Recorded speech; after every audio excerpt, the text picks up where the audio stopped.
Yuyu, selamat datang kembali di sini, di Mari Neng Kene. Berjumpa lagi dengan Serpi Film, ye kan? Kali ini Serpi Film akan melanjutkan alur cerita Pokemon XYZ episode 18. Oke, tanpa berlama-lama langsung ke alur ceritanya. Kisah diawali dengan geng Flare yang sedang menguji kekuatan dari Z2.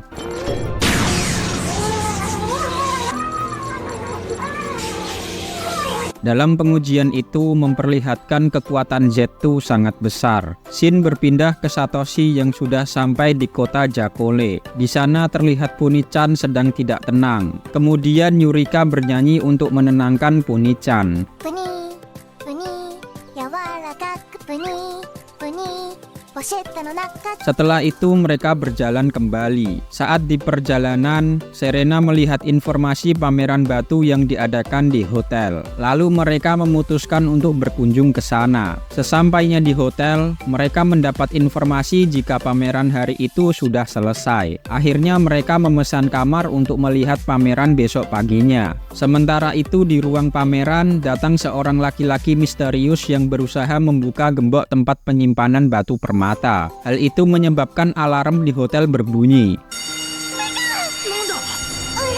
Selanjutnya Satoshi dan yang lainnya berniat pergi ke lokasi pameran. Di ruang pameran terlihat batu permata masih aman, namun gemboknya malah terbuka. Dari atas atap, laki-laki misterius itu kembali muncul dan memperkenalkan diri sebagai Knuckle si Phantom Thief. Setelahnya dia pun pergi. Ketika melihat kondisi gembok, Junsa sudah menduga pelakunya adalah Knuckle si Phantom Thief. Lalu Yurika menjelaskan jika Knuckle si Phantom Thief terbang dari jendela dan memperkenalkan dirinya sebelum menghilang. Tidak lama kemudian datanglah seorang kakek-kakek ke lokasi kejadian. Di sana dia mengaku sebagai pembuat gembok itu. Selanjutnya Junsa mengenalkan kakek itu dengan nama Edo kepada Satoshi dan teman-temannya. Berikutnya Junsa memberitahu jika target kejahatan Knuckle si Phantom Thief adalah gembok buatan Edo. Dan Junsa menduga ada motif balas dendam di balik itu. Sementara itu tim Rocket berniat mengajak Knuckle si Phantom Thief untuk berteman. Tujuannya adalah membobol gembok tempat penyimpanan Pokemon. Kembali ke Satoshi. Di sana Serena sangat kesal karena pameran diundur sementara waktu. Tiba-tiba datang KMTT dan menempel di atas kepala Yurika. Hal itu membuat Yurika tidak nyaman. Dengan cepat Satoshi dan Sitoron berusaha mencabutnya. Usaha mereka berhasil, namun mereka malah diserang KMTT.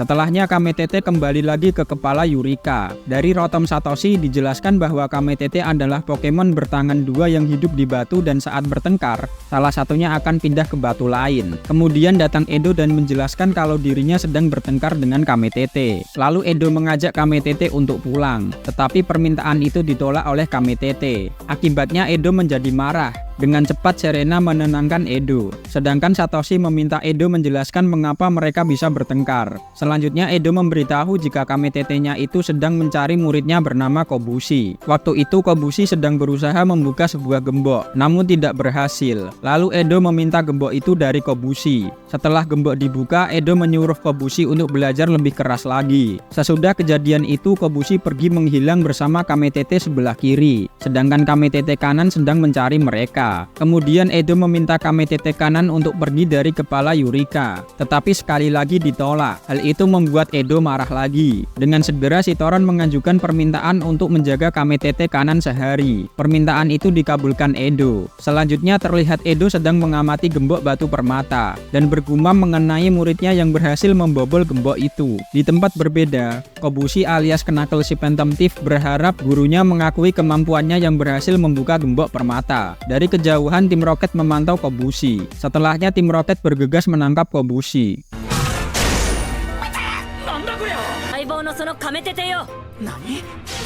Pagi hari telah tiba. Nampak Satoshi berniat untuk mencari Kobushi dan KMTT kiri. Namun dia bingung harus mulai dari mana. Seperti biasanya, Sitoron menawarkan mesin baru bernama detektor KMTT. Berikutnya mesin itu dihidupkan, dan mereka mulai berjalan melakukan pencarian. Shin beralih di tempat pusat Pokemon. Di sana tim Rocket menyuruh Kobushi membuka pintu tempat itu, dan mengambil semua Pokemon di dalamnya. Kemudian Kobushi menyanggupinya, serta meminta tim Rocket untuk melepaskannya terlebih dahulu. Setelah itu Kobushi berusaha kabur dengan menyerang tim Rocket.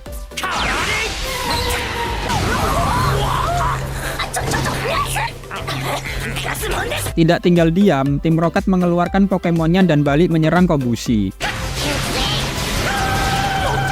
Lalu tak sengaja Kobushi bertemu Joy. Selanjutnya Kobushi meminta Joy untuk memanggil Junsa, sebab tim Rocket mau mencuri para Pokemon. Di saat itu juga Pam Jin bersama Maika berhasil mengejar Kobushi dan menyerangnya.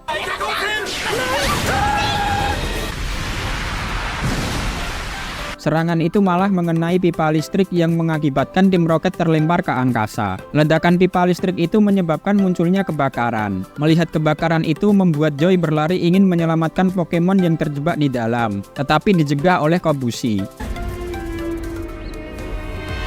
Tidak lama berselang datanglah Satoshi dan teman-temannya. Kemudian Satoshi meminta semuanya untuk memadamkan api terlebih dahulu. Satoshi dan yang lainnya membantu membuka jalan dengan memadamkan api dari luar.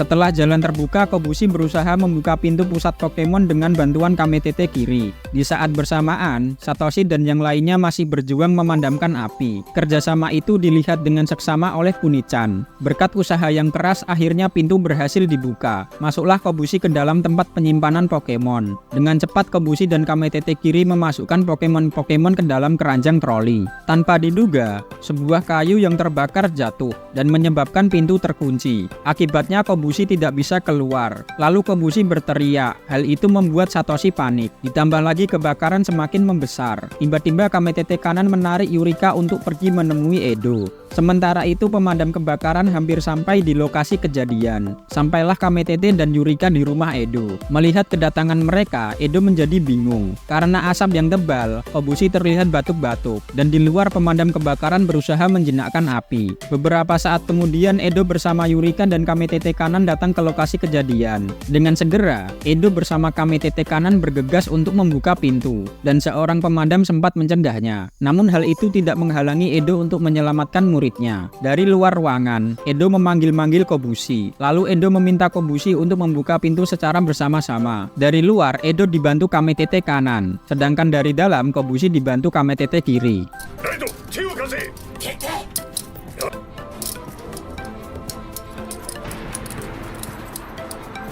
Saat sedang berusaha membuka pintu, Kobushi mengaku jika dirinya yang selama ini membuka gembok buatan Edo. Ternyata Edo sudah tahu, karena hanya mereka yang tahu teknologi membuka kunci. Berikutnya Edo mengakui Kobushi sudah menjadi ahli kunci yang hebat. Setelahnya mereka melanjutkan membuka pintu.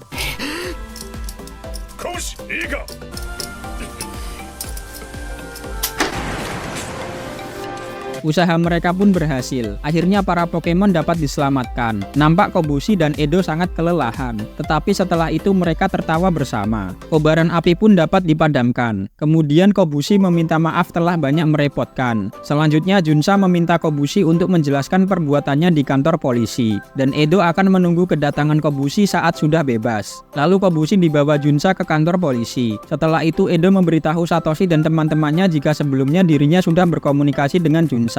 Dan Junsa hanya akan memberi teguran saja. Berikutnya Satoshi bersama teman-temannya berpamitan dengan Edo dan melanjutkan petualangannya lagi. Lalu, to be continue.